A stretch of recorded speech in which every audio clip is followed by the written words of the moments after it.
Welcome to Questions We're Afraid to Ask. Welcome back. We are going to talk tonight. It's going to be fun. We're going down the rabbit hole. Let's start with the easy way into this, which is Ancient Apocalypses on Netflix. Yes. If you Ancient haven't watched Apocalypse it, is on Netflix. Another route into this is, without touching on the UFO stuff, Ancient Aliens, because they also deal with a lot of ancient history type they things. do. My original experience into this was the Reader's Digest Unexplained Mysteries book that my grandma had. And the series of like paranormal and weird stuff, one of which was Ancient Civilizations, again, a Reader's Digest. That's kind of where I entered this. And if you could ever find those at a used bookstore, they're cool. Yes, I've seen the book. It is quite nice. So if you haven't watched Ancient Apocalypses, listening to this, go watch the series. Stop. No, finish this. Finish Finish this. this. No. Yeah. Or But stop it's and then good. come back. It's definitely It is worth wonderful. The watch. It is. Whether you agree with the people in this series or not, whether you agree with their premise or not, they show you amazing things. And you should go watch it just for that alone. The cinematography of ancient sites is one of the best that I've ever seen done, production value wise. Yeah, it's good. It's very good. I mean, there's been a lot of good archaeology stuff coming out in the last couple of years. Fix your mic. You went So weird echoey. we've had quite a few come out in the last few years, but we've also got the internet, which has really changed the game with a lot of these other folks looking into things. Rogan had the guy from Bright Insights on, who's been talking about the eye of the eye of the Sahara, and thinking that it might be Atlantis, which is a fascinating idea. And then the other guy, Ben, who gets ancient um, into the ancient Egyptian pyramids and the pottery and the. I mean, that's a whole. We'll get there, but that's that. I mean, so there's all sorts of stuff coming out right now. And on that, like today or yesterday, I found a link to some kind of potential megalithic site that they found in Hawaii from Google Earth, and it looks like some kind of star chart.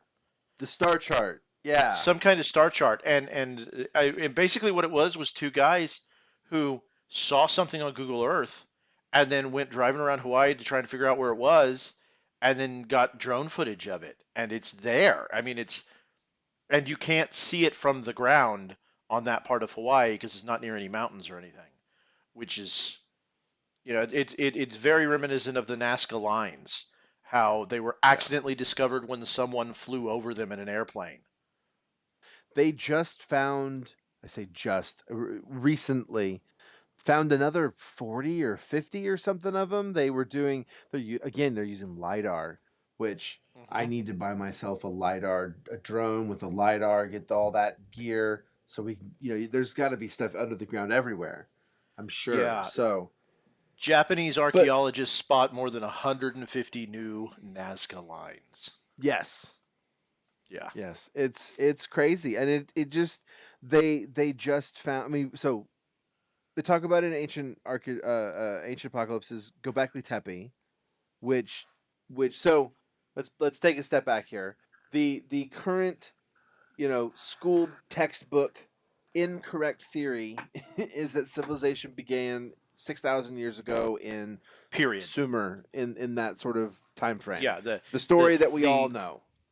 The biblical regions of the near Middle East and the Tigris and the Euphrates. Yeah, and somebody threw about that time somebody threw seeds on the ground and noticed that they grew, and then agriculture happened, and then boom, civilization with written language out of nowhere. Right. Roughly 6,000 years ago. I'm just going to come out and say it right now. Our academic history of our culture is wrong. And not wrong because what they know from 6,000 years on is wrong, but it's missing stuff. We are a species with amnesia. That is my favorite Graham Hancock line. We are a species with amnesia. Regardless of what that looks like, there's a huge chunk of history we don't understand, we don't know about. Yeah. You know, the Florence find here, just a few miles away from where I live. Um, we know now that the people were living in America and making stone tools and migrated to the central Texas region somehow 16,000 years ago. There was a culture here. Whether that culture built things or not, who knows? We know they made weapons. We know they made tools, advanced spear points, advanced arrows, very advanced. A hunter-gatherer culture isn't simple. We may think of it as primitive compared to like modern society, but it's not. They're rich, they're deep, there's a lot of culture there, whether somebody's staying in the same place or not. And we know that by studying the ones that exist now. Yeah, so we just found in Aleppo, which is supposed to be one of the oldest cities in the world anyway. They were apparently doing something, and I want to say it was in the city center, and I could be wrong about that. But they found evidence of civilization, some sort of early settlement there, 11,000, 12,000 years ago, which is, again, significantly older than 6,000.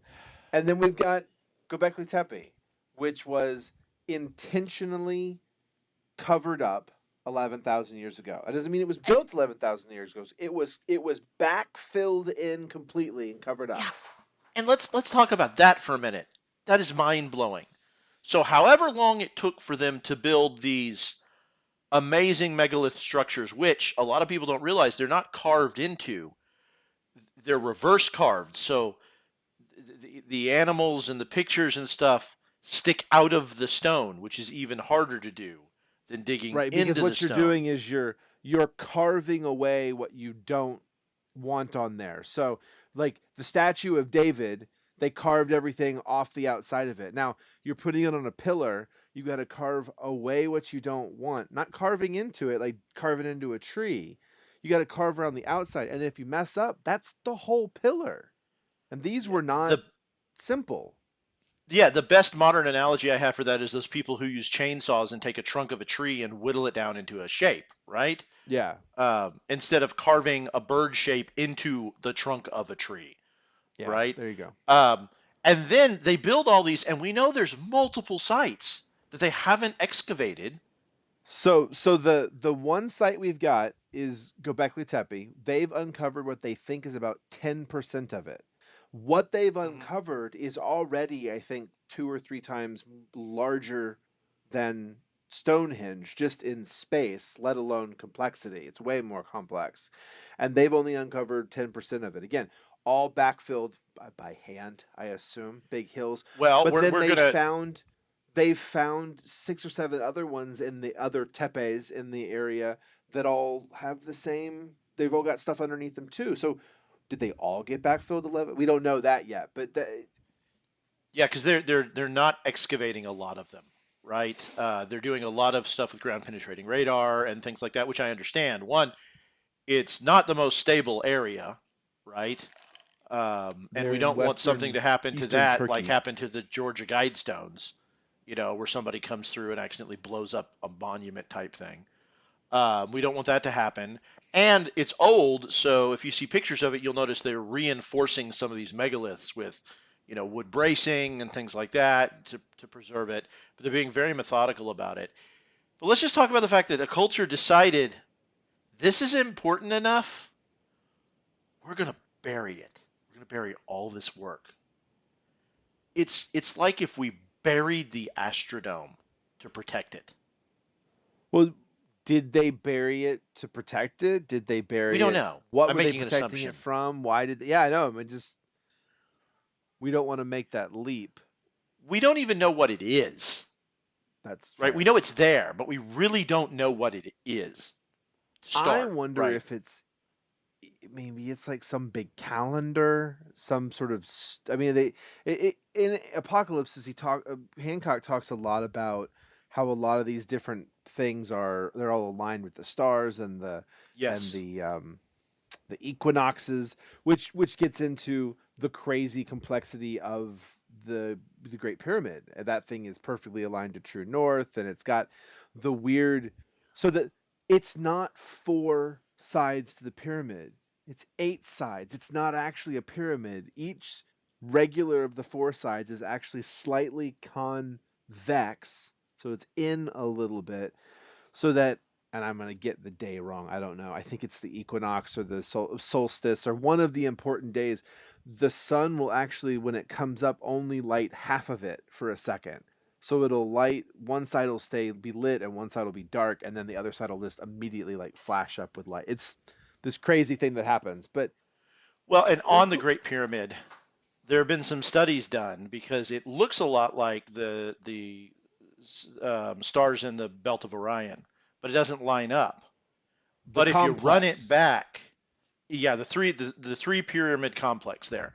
But if you run it back far enough, it's something like 10,000 years. I don't remember the exact date, and I'm not finding it right now. But you have to go back millennia past when the accepted creation of the pyramids were, even at its most outside date, to have it line up. And then it lines up perfectly. That's and fascinating. if I remember correctly, that date time frame aligns with the um the zodiac sign of, I'm trying to remember what this is, of Leo, which is why the Sphinx was actually a lion, because at the time the solstice was in the house of Leo from the time beforehand, which you have to go back to get the pyramids to fit the right lineup. So it's all sort of um this sort of mystery of what all those things are. And while we're talking about the Sphinx, we can also mention the fact that the Robert Schoch went to the Sphinx, looked at the walls of it, and said, "This erosion is water erosion, and it hasn't rained in the Sahara in 10,000 years. So how the heck is this thing water eroded?" And let's talk about this for a second. I want to touch on this. The Sahara Desert is a desert now, and Yes. we have absolutely no idea what's under that sand. Let's No. just say that, okay? There's been no LIDAR done, but we do know there are abandoned cities in the Sahara Desert, one of which matches Plato's description, roughly, of the capital city of Atlantis with all the concentric rings, which is Well, it's mind not blowing. We exactly an know there, abandoned city. well, it, It's it looks it's like a some it's a abandoned structure. complex. Yes. We know there are abandoned trade cities in the Sahara that have been buried, half buried under the sand. We know that for a fact, and these were like not, they're ancient cities, but not like prehistory cities. Right. Um, so we don't know what's under that sand. And at one point, it was lush jungle.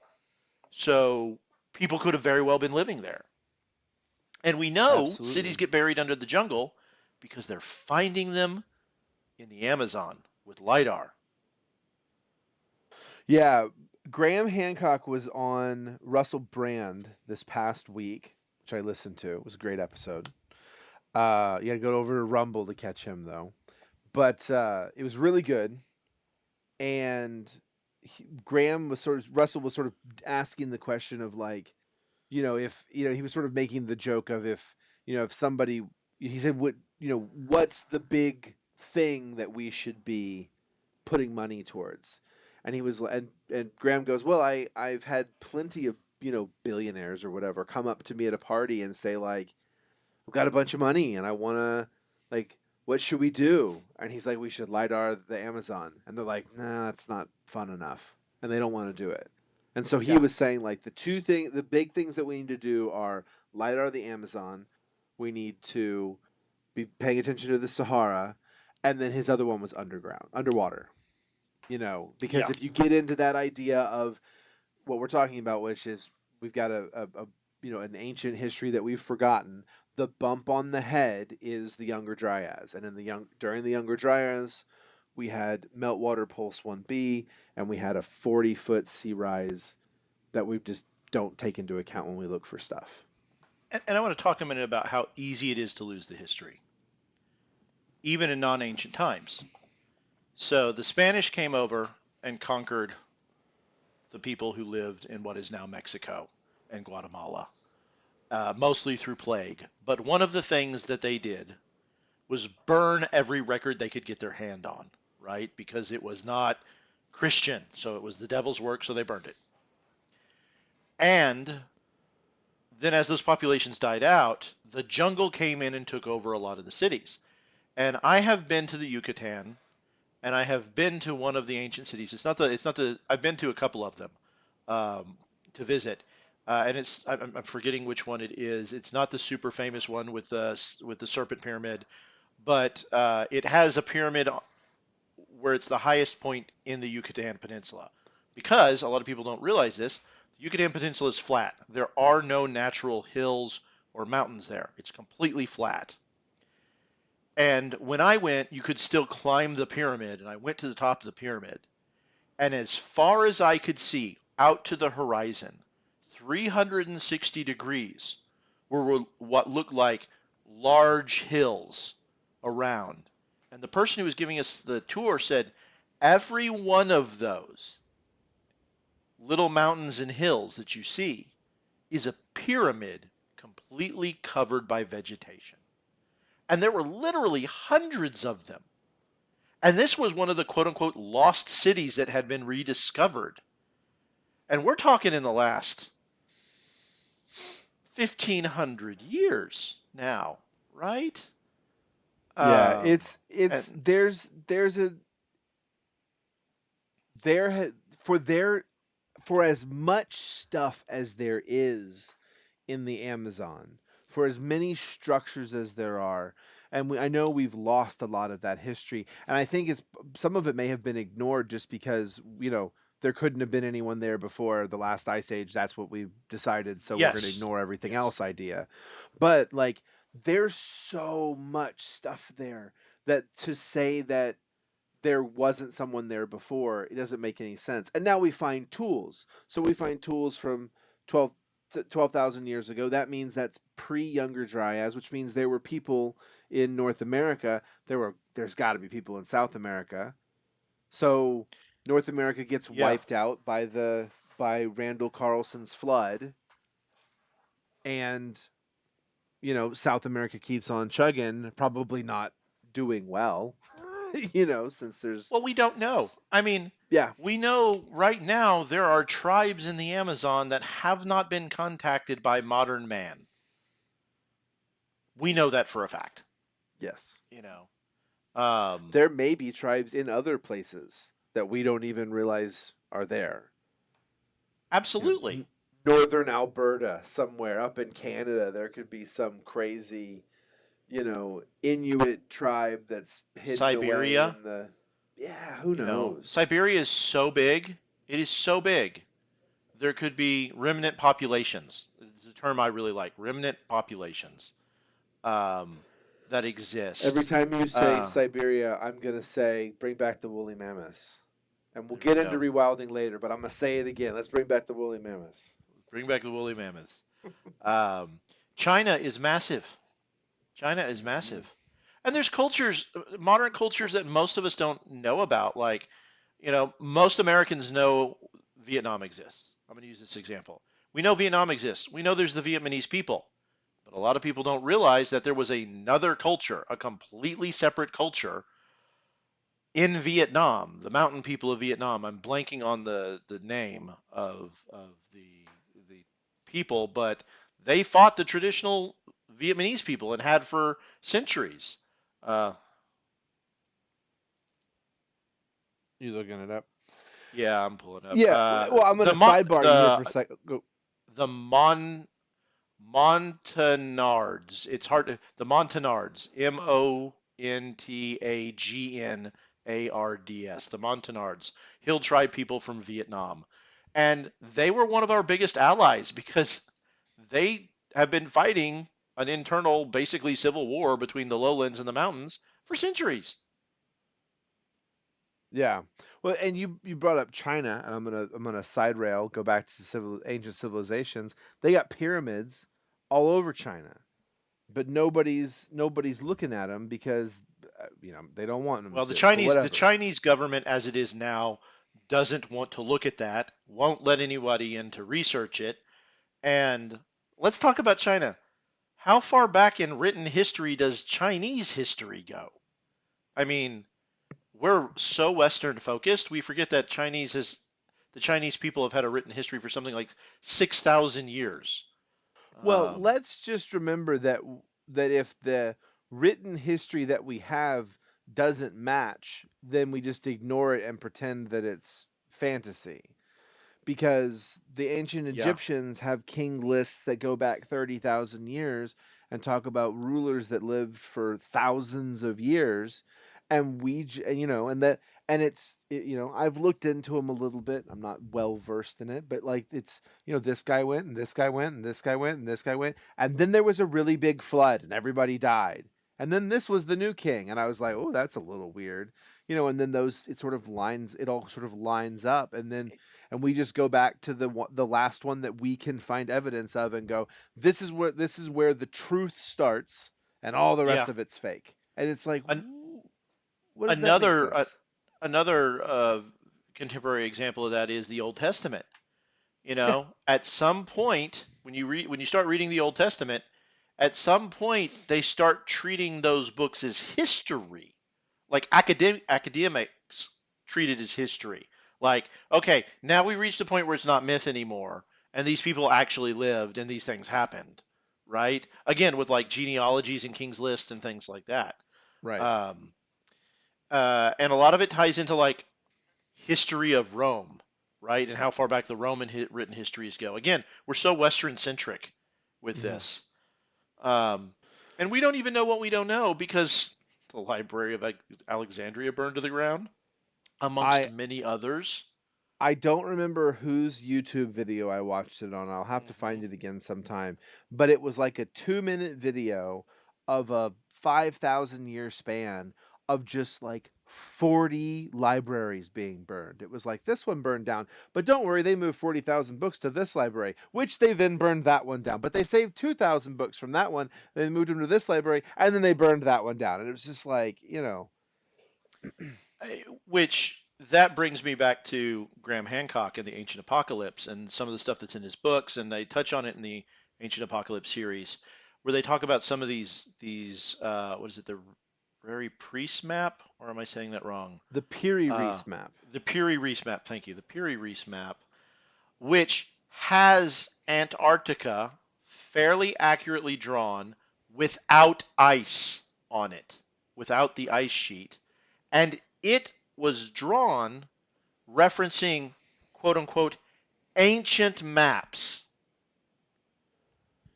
So the Okay. Piri Reis map is a small section that has a bit of South America and what we've decided is Antarctica.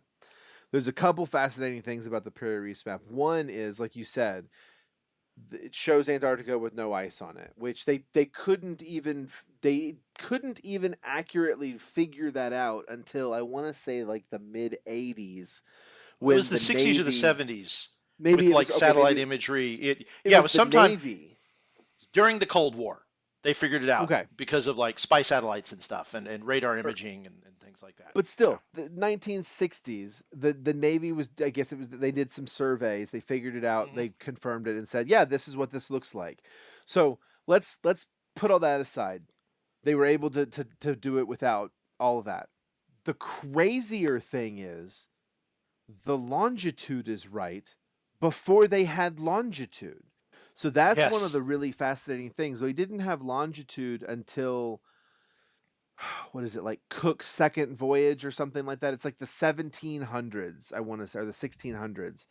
But there are there are ancient maps that are there. So if you look at old maps, a lot of them are really wonky because all we could do was latitude. We couldn't do longitude. Longitude requires a chronometer in some case. I don't fully understand it, but so when you look at old maps, they're sometimes they're super squished in and they're super far out. Like all the coastlines are right, but everything's nothing is even.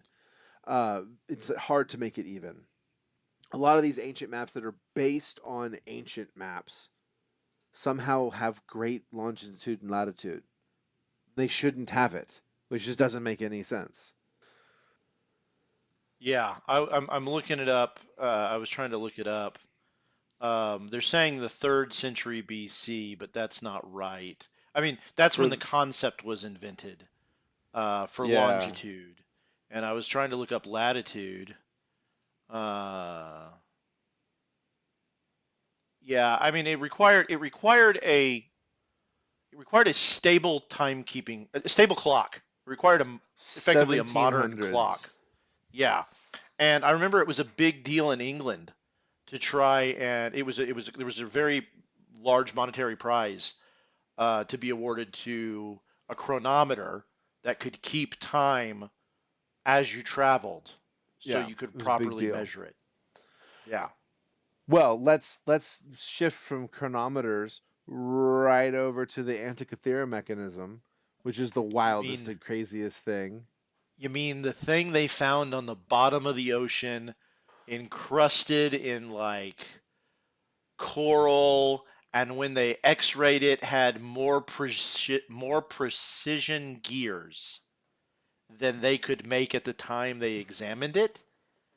I Yes. mean, it's W- the the quality of craftsmanship on that device is so precise. They It had it trouble rebuilding measures it. yeah, it measures like the solar system. Like it's a really complicated chronometer. It's not just time, it's also solar movements and planetary Time, movements stars, planets, yeah. celestial events, And predicting so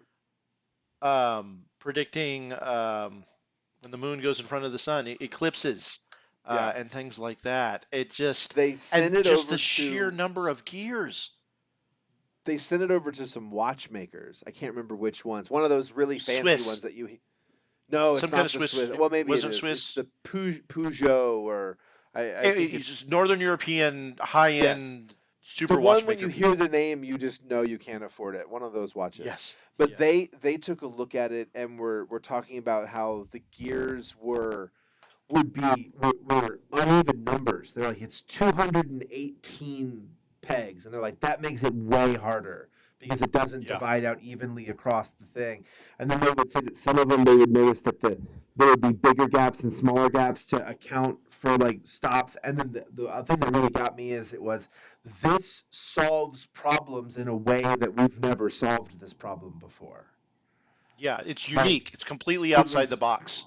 right, and it's ancient.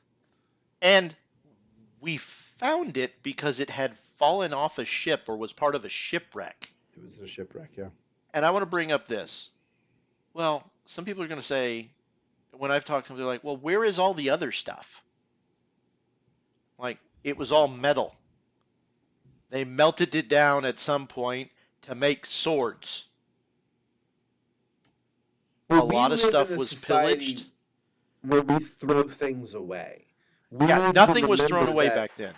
100 years ago, well, I guess let's say 120 now, 120 years ago at the turn of the century, if something broke, you you would take it apart and fix it, or you would take it apart and there would be pieces of it that you would reuse in other things. Like you didn't Yeah, just throw it away; it got you repaired it, repurposed. you repaired it, you repurposed it, or at bare minimum, you recycled the materials and reused it. There's a reason they say make your swords into plowshares and make your plowshares into swords because they didn't have enough metal to do both throughout most of history, right? Yeah. Um, there's so many things that were valuable because they were rare at the time. The tin trade, so they could make bronze. People Yeah. risked, you know, thousands of miles journey through dangerous territory for several pounds of tin, because then you could make copper into bronze. Well, I mean, they did it to make the food taste better. I mean, they did all That that same too. stuff for the spice trade. I mean, and that's something that was an interesting thing for me the moment that it clicked for me, because you always hear the spice trade and you're like, yeah, they were trading spices and it was the thing.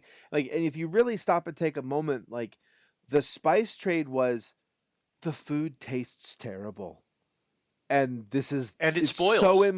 it's so important that we make the food taste better, that we need salt and spices and peppers and all this other stuff. And I'm glad you mentioned salt. We take salt for granted. It's on every table in America. In fact, we have a sodium problem in America. Yeah. There's too much salt in our processed food. But in Rome, they paid their soldiers with salt because it could preserve meat and it had more value than gold coin. Blow your mind. That I Just, did not know that. That is interesting. yeah. Um, they paid their soldiers with salt. So salt is a flavor enhancer. It doesn't It's also a add a preservative. flavor. Well, but yes, in a cooking sense though, it Yes. doesn't add a flavor to something. It it enhances the existing. I mean, if you add enough, it becomes tastes like salt. But like, correctly added, it just boosts the flavors that are in the dish already, which is what you would do when you would just like, when it was Just a little bit worth a more. lot. You just put a sprinkle, and it makes it just taste a little bit And better. I'm going to throw another bit of salt trivia at you because I think it's fascinating. The control of salt has been around for a long time. I mean, even up through post World War II, in India, England controlled the salt trade. And one of the ways Gandhi protested peacefully was making his own salt from seawater. Hmm. And he was jailed for it at one point because he bucked the British Empire and didn't have to pay taxes How by interesting! I showing they didn't know could that. break the law and make their own salt and not have to buy it from the British colonial Huh. machine. And, that's not ancient. Gandhi's not ancient. Um, Everything I Interesting know about character. Gandhi, I learned from the movie, which is probably means I don't know much. And that scene is in the movie, which has one Apparently, of I the, was not paying attention then. well, you've got to know what's going on. To be fair, when you watch the movie, you kind of have to know what's going on to understand what's happening. It's just a thing that happens. Um, I think we watched it at but school, so we watched it in like 30-minute Sir Ben chunks Kingsley, over a week and a half. yeah, So super unhelpful to understand what's going on in a movie. Sir Ben Kingsley. Spoiler alert, Sir Ben Kingsley, one of the greatest actors of all time, and one of the best Marvel characters ever. Yes, absolutely. Absolutely. All Especially how right. they've looped him back in. I We're love it. not getting into Marvel. We'll do that on something else. We'll talk about that another time. All right. No. So I want to go back to ancient civilizations because that's what we're talking about. So I'm going to talk about the Egyptian pot. I've been bugging you about this for forever. So, Okay. Ben from Uncharted X, who's got a great channel, Yes. check him out. I'm on his Patreon. I get the stuff early because it's amazing. He has okay. So let's take this back. There are stone pots in Egypt. They are they appear to be beyond understanding of how they've been made. They're really really hard stones.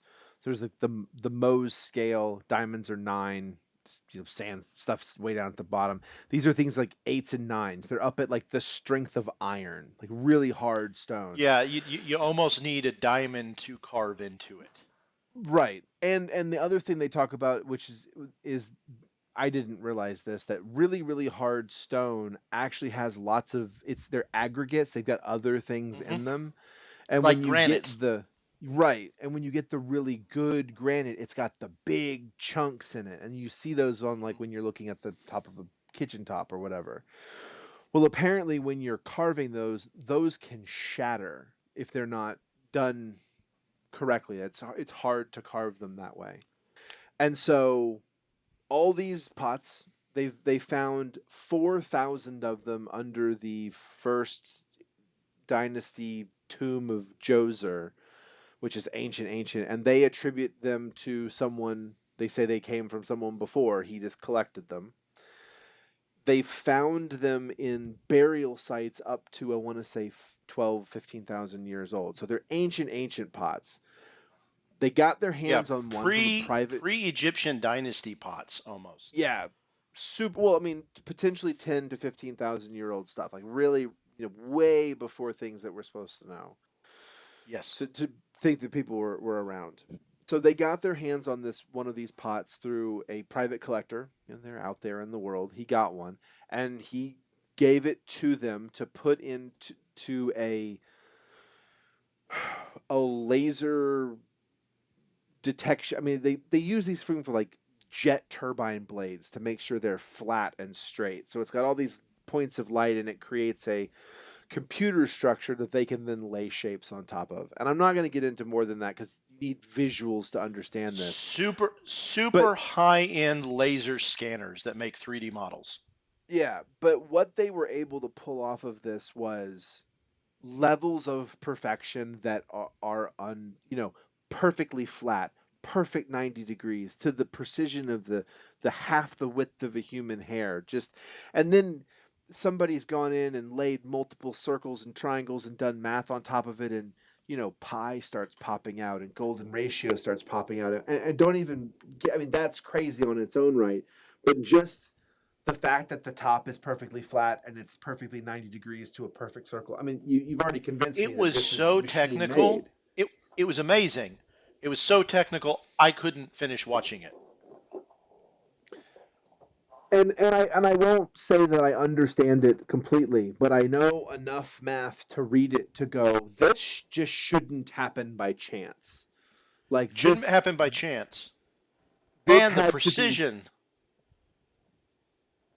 it had to be planned out ahead of time and then cut by something that has a level of precision that is greater than the human hand and eye. So Like let me put you it this have to way. have some sort of machine. Let me put it this way. It would be statistically impossible for someone to hand make that pot and hit those numbers. Yes. Yeah.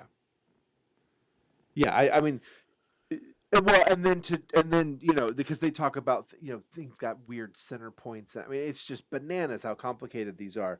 But that really is one of those things where you look at that and go like, okay, so this pot, whatever you believe the explanation is, we know these things are really, really old. So somebody's wrong because this doesn't Yes, fit any of the explanations that we have. So I don't know what the right answer is, but all I do know is that we don't know what the right one is. So we need to figure it out. absolutely. Absolutely. And along those lines, talking about ancient technology that shouldn't exist, we know the production of electricity was happening in Baghdad between 150 BCE and 223 AD with the Baghdad battery. We So know that for a fact. And that 2,400 battery, years ago? Yeah. 2,400 years ago, electricity was being used for something. There's a lot of debate as to what that something was, which is fine, but we know it exists. And here's the crazy thing. The fundamental technology for an acid-based battery, which is an acid metal-based battery, is no different than the battery in your car you use to start it every day. It's just different material. It's a slightly Like they more efficient use material. Yeah. they use different metals and acids because we've figured out how to make better combinations, Yeah. and that's how we do Instead it. of Yeah. instead of like copper and wine, we're using acid and lead. Yeah. Which they But the probably wouldn't have technology, wanted to use because it would have put off all sorts of gases and things that they couldn't handle at the well, and the time, wine even is if they multi-purpose. I mean, don't even get me started on ancient wine. We'll get into religion and it'll take a whole turn. um, and those are just some of the things that we know. And we also know that we've lost things like Greek fire and other stuff. And there's legends. I mean, the legends have to have some truth behind them. Where do they We come just from? figured out we just figured out Roman concrete. Yes. Tell Like me about that. You just we can get them back read again. that. So I'm gonna get this wrong. It was quicklime and seawater. I want to say they figured out that they weren't using water; they were using seawater, and they were using quicklime, and there was a third thing in there. And basically, what happened is that when those mixed together, it created an exothermic reaction, so it got hot. And when that happened, it ended up with these large inclusions of quicklime, sort of like we were talking about with the granite. Like these big chunks of quicklime would still be, or lime would still be in there with the concrete. And so when it cracked, water would get down inside there, and it would reactivate that reaction, and it would heal itself. And so it's self healing concrete. It's fascinating. Hopefully, we'll start using that now. Probably not because it's efficient No, and lasts for of course millennia. not. It would Uh, save money. w- well, no, but see, it's more beneficial for the government to spend your tax money pouring asphalt every year. Right. But um, talking about concrete, they use that to build a lot of things like roads. Talking about roads in Ancient Apocalypse, there's this thing called the Bimini Road, which geologists say is a quote unquote natural phenomenon not seen anywhere else in the world. I just want to say that, right? And it's been ignored by most people academically. It's underwater. It's not under a lot of water. You can see it from the air on a clear day, on most days, and it looks perfectly level. And everybody's like, "Oh, it's just the way the water cut the rock, and it's just a your brain is making a pattern where it's not there." In Ancient Apocalypse, they dive on the Bimini Road Yeah. and they go and look under the rocks, and I think they may be the first ones to have ever filmed it.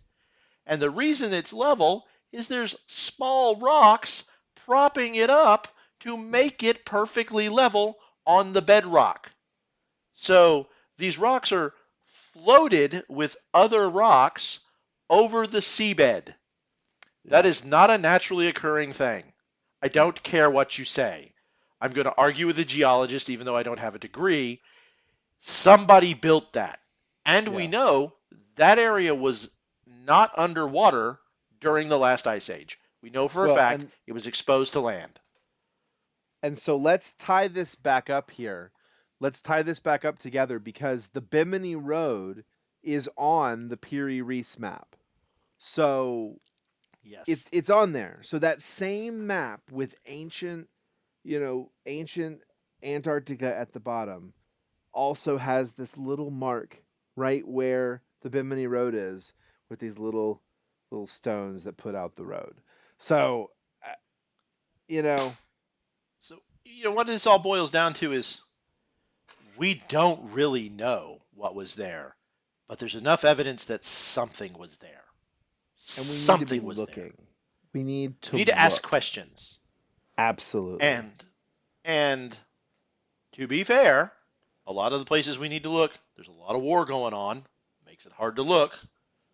There's a lot of religion going on, which makes people not want to look. Or there are laws, like here in the United States, that protect dig sites because of Native Americans' burial ground cultural beliefs. And I understand that and I respect it, but we have to find a balance between respecting what came before and learning. Otherwise, we're going to live in ignorance forever. Yeah. Understanding our past is important. So that's it for now. We'll see you guys again next time.